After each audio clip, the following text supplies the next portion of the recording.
Doubt kills more dreams than failure ever will. आपके अपने सपनों को हासिल करने के क्रम में जो चीज आपका सबसे बड़ा शत्रु है वह है संशय।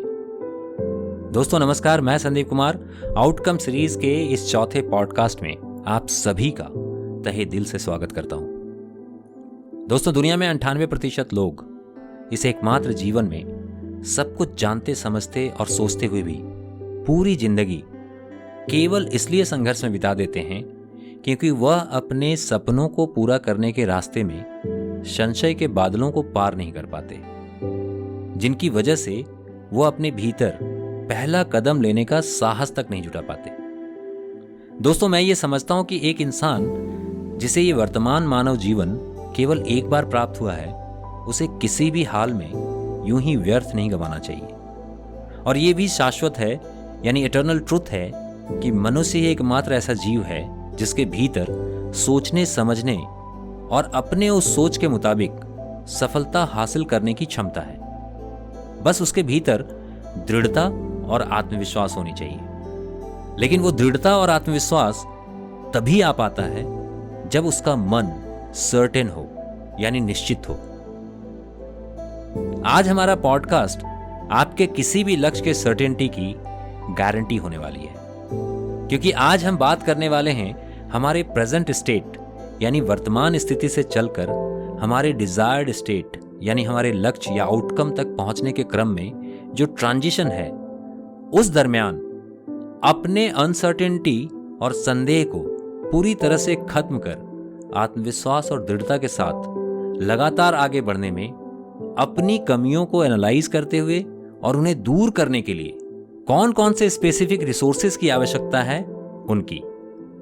जैसे ही आप उन रिसोर्सेज को ढूंढ पाएंगे और अपनी कमियों को उन रिसोर्सेज के जरिए अकम्प्लिश कर पाएंगे, आपके सपने या लक्ष्य उतनी ही ज्यादा रियलिस्टिक लगती जाएंगी और आपका अवचेतन मन उतना ही निश्चित होता जाएगा। और फिर आपके अंदर से आवाज आएगी कि हाँ, अब मैं तैयार हूं। फिर जिस चीज को आप प्राप्त करेंगे वो है कंसिस्टेंसी, यानी निरंतरता। दोस्तों हमारे प्रिय राष्ट्रपति एपीजे अब्दुल कलाम ने एक बार कहा था कि कोई भी इंसान बड़े से बड़े लक्ष्य को प्राप्त कर सकता है अगर उसके भीतर 3 क्वालिटीज हों। पहला, कंटिन्यूअसली एक्वायरिंग नॉलेज, दूसरा परसिस्टेंसी और तीसरा कंसिस्टेंसी। और मेरा यह मानना है कि ये तीनों क्वालिटीज एक इंसान में तभी आ सकती हैं जब उसे अपने लक्ष्य की प्राप्ति पर पूरा भरोसा हो। और ऐसा तभी हो पाएगा जब हमें हमारी कमियों का एहसास के साथ साथ उन्हें पूरा करने वाले रिसोर्सेज का पता हो और उन रिसोर्सेज तक हमारी अप्रोच हो और इस्तेमाल करने का पूरा विश्वास हो। तो चलिए उन रिसोर्सेज को एक एक कर ढूंढना शुरू करते हैं। इस वक्त मैं आपसे गुजारिश करूंगा, अपने साथ आप एक पेन एंड पेपर जरूर रखें। सबसे पहले उस पेन एंड पेपर पे ये लिखें कि आपको एग्जैक्टली क्या चाहिए, एग्जैक्टली व्हाट यू वांट।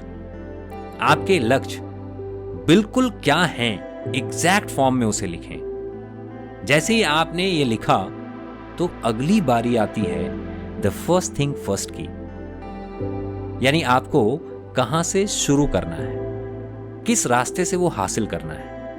आप इस बिंदु को लिखना शुरू करें। दोस्तों अब अगली चीज कि कौन वो लोग हैं जिनसे आपको सहायता लेनी है, उन लोगों की एक सूची बनाएं। यहां मैं आपसे बहुत महत्वपूर्ण बात कहने वाला हूं कि आप कम से कम 10 ऐसे लोगों की लिस्टिंग करें जो आप ही की तरह, आप जैसे ही परिस्थिति से निकलकर आपके जैसे ही लक्ष्य को प्राप्त कर चुके हों, यानी आपके उस फील्ड के जिसके माध्यम से आप सफल होना चाहते हैं, उनके वो 10 लोग या तो मास्टर्स हों या एक्सपर्ट्स हों। भले ही आप उनसे मिले हों या ना मिले हों, लेकिन आप उनके बारे में रिसर्च करें, अच्छे से उन्हें जानने समझने और उनके काम करने के तरीकों को गहराई से सीखने का प्रयास करें। और ये आप आज से करेंगे, क्योंकि अगली बारी है कि आप कब से शुरुआत कर रहे हैं और कब तक आपको पहुंचना है। दोस्तों लक्ष्य को पूरा करने के क्रम में अकाउंटेबिलिटी यानी जवाबदेही सबसे महत्वपूर्ण चीज है। आप किसी के लिए ना सही लेकिन खुद के लिए जवाबदेह बने। इसके लिए आवश्यक है कि आपका लक्ष्य टाइम बाउंडेड हो, यानी कब से अपने कार्य की शुरुआत कर रहे हैं आप और कब तक आप उसे पूरा करेंगे। इस बात को सुनिश्चित किए बिना आप ऊर्जा के साथ और रिस्पॉन्सिबिलिटी के साथ कार्य नहीं कर सकते, क्योंकि इंसानी मन आलसी होता है। क्यों, इस पे अगले पॉडकास्ट में बात करूंगा। तो फिलहाल के लिए आप इस चीज को सुनिश्चित करें और लिखें कि किस दिन से आप अपने लक्ष्य पर काम शुरू कर रहे हैं और कब तक आप इसे पूरा कर पाएंगे।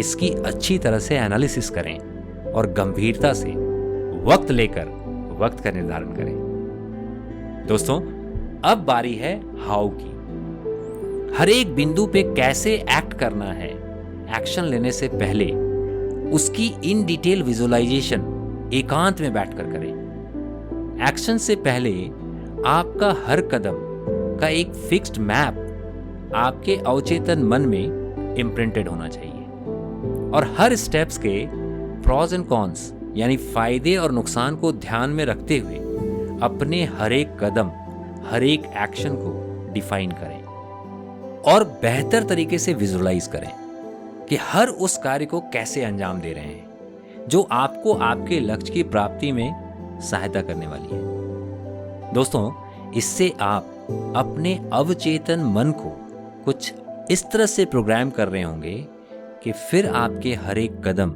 ऑटोनोमस और परफेक्ट होना शुरू हो जाएंगे। दोस्तों, इसके अलावा 4 ऐसे रिसोर्सेज हैं जिनकी प्लानिंग भी अत्यंत आवश्यक है। पहला है ऑब्जेक्ट। आपके लक्ष्य की प्राप्ति में जिन वस्तुओं की आपको जरूरत होगी उसकी एक लिस्ट तैयार करें। दूसरा, 5 ऐसे रोल मॉडल जो ठीक आप ही की तरह अभी इस वक्त बिल्कुल आप जैसे ही लक्ष्य की प्राप्ति की तरफ कदम बढ़ा रहे हैं, उन्हें लगातार ऑब्जर्व करें और उनके अलग अलग वर्किंग मॉडल्स को अपने मन में इम्प्रिंट करना शुरू करें। इसके अलावा अगली जो महत्वपूर्ण चीज है वो है पर्सनल क्वालिटीज, स्किल्स और नॉलेज। उस पर लगातार काम करें। आपको हर हाल में अपनी क्वालिटीज को लगातार उम्दा बनाते जाना है और खुद को अपने कार्य क्षेत्र में इररिप्लेसेबल बनाना है, यानी अपनी एक यूनिक पहचान बनानी है। दोस्तों, last but not least is called finance, money, पैसा। आज के दौर का सबसे मजबूत एंटिटी। अब अंत में इस बात को सुनिश्चित करें कि आपके लक्ष्य प्राप्ति के क्रम में कितने धन की आवश्यकता है, उसकी व्यवस्था कहां से होगी। दोस्तों, याद रखें, सारे स्टेप्स पूरे करने के बाद सबसे अंत में आखिर आपको कितने धन की आवश्यकता होने वाली है, इसका आकलन और वो धन आप कहां से प्राप्त करेंगे, ये पूरी गंभीरता से आपको सोचना होगा। और यहां भी आप मददगार के रूप में कुछ विशेष लोगों की लिस्ट बना सकते हैं जो संभवतः आपको धन की सहायता कर सके। अगर आपके पास खुद का कुछ फंड है तो उसे भी आप आकलन करें और साथ में अगर कहीं कोई कमी आती है या कोई सर्टेन फेलियर आता है तो उस अवस्था में, उस फेलियर में जो धन आपने गंवाए हो उसे आप कैसे रिएम्बर्स करेंगे, उसकी व्यवस्था के लिए आपको कुछ लोगों की सहायता लेनी पड़ सकती है। इसीलिए उनकी लिस्टिंग बहुत आवश्यक है।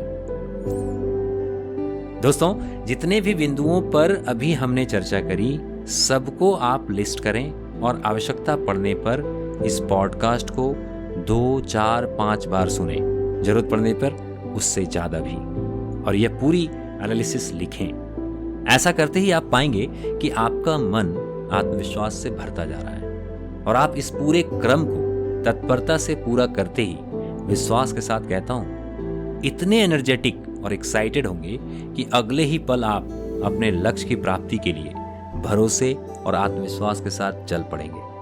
उम्मीद करता हूं कि आज के पॉडकास्ट को सुनने के बाद आप एक नए जीवन और सपनों की प्राप्ति के लिए पूरी तरह से तैयार हो चुके होंगे या होने का प्रयास शुरू कर चुके होंगे।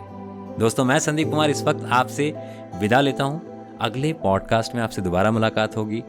आज और कल का पूरा दिन आप अपने इस आउटकम की प्लानिंग के लिए लें। आपको मैं वक्त दे रहा हूं ताकि इन एनालिसिस को आप पूरा कर सकें। हमारी अगली मुलाकात परसों होगी। तब तक के लिए आभार आपका, बहुत बहुत शुक्रिया मेरे जीवन में आने के लिए और बने रहने के लिए। आप सभी का बहुत बहुत धन्यवाद। Thank you so much. Have a nice day ahead.